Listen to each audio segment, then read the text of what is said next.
Hello বন্ধুরা, কেমন আছেন? আশা করি সবাই আছেন। বন্ধুরা, বিরোধীদের দমনেই দ্রুত বিচার আইন স্থায়ী করা হচ্ছে, এরকমটা কিন্তু জানিয়েছে কিন্তু সাইফুল হক। বিরোধীদের দমনে কিন্তু দ্রুত আর বিচার আইন কিন্তু স্থায়ী করা হবে। অবশ্যই কিন্তু এই বিষয়ে কিন্তু আমরা বিস্তারিত আলোচনা করবো। তার আগে আপনি যদি এই চ্যানেলে নতুন থাকেন অবশ্যই কিন্তু চ্যানেলটি সাবস্ক্রাইব করে কিন্তু আমাদের পাশে থাকুন, এরকমই নিত্য নতুন রাজনৈতিক এবং সর্বশেষ আপডেটগুলি কিন্তু সবার আগে পাওয়ার জন্য। তাহলে চলো বন্ধুরা, শুরু করা যাক। রাজনৈতিক বিরোধীদের দমন করতে কিন্তু দ্রুত বিচার আইন স্থায়ী করা হচ্ছে বলে অভিযোগ করেছেন বিপ্লবী ওয়ার্কার্স পার্টির সাধারণ সম্পাদক সাইফুল হক।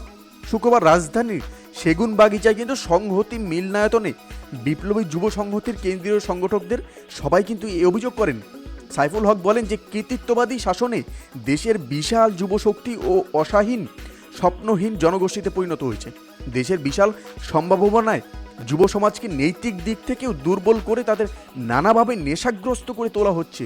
উপযুক্ত কর্মসংস্থানের সুযোগ না পেয়ে তাদের জীবনের ঝুঁকি নিয়ে বিদেশে পাড়ি দিতে হচ্ছে।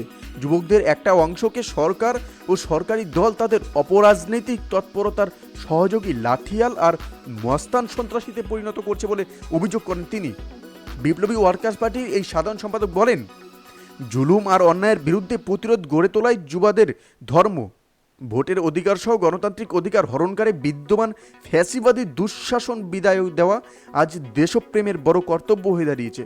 তিনি যুব আন্দোলনের সংগঠকদের দেশ ও জনগণকে রক্ষার পবিত্র ব্রতে এগিয়ে আসার আহ্বান জানান এবং সবাই কিন্তু জাতীয় কনভেনশনের এর লক্ষ্যে কিন্তু আগামী 1 মার্চ বিপ্লবী যুব সংহতির কেন্দ্রীয় প্রতিনিধি সম্মেলন অনুষ্ঠানে কিন্তু সিদ্ধান্ত নেওয়া হয় এবং বিপ্লবী যুব সংহতির সদস্য সচিব মীর রেজাউল আলমের সভাপতিত্বে সবাই কিন্তু আরও বক্তব্য রাখেন বিপ্লবী ওয়ার্কার্স পার্টি রাজনৈতিক পরিষদের সদস্য বহিশিকা জামালি, সংগঠনের কেন্দ্রীয় নেতা স্বাধীন মিয়া এবং মোহাম্মদ সালাউদ্দিন এবং প্রমুখরা কিন্তু সেখানে কিন্তু উপস্থিত ছিলেন।